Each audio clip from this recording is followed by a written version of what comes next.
This video is going to explain the schedule for the major assignments for the rest of the semester. The schedule is subject to change, but this should give you a good idea going forward.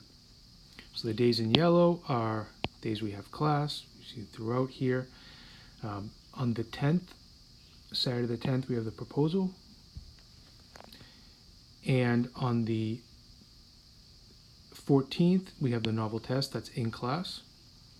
And then on the 17th, the Saturday, we have the novel explication essay, a draft of that essay, which will be the final draft we do later in the class.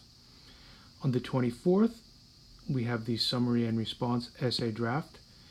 You've already done the summary part, and we'll go over the structure of that essay in this week here.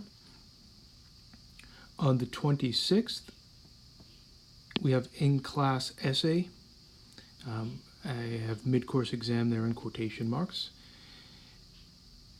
And on December 1st, at the end of that week, the first day of December, is the summary and response final draft from the draft that you did the previous week.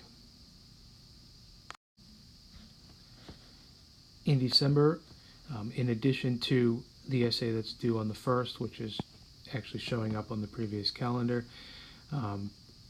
we have the argument essay 2, which is just a rewrite of the mid-course exam that you completed in the previous week.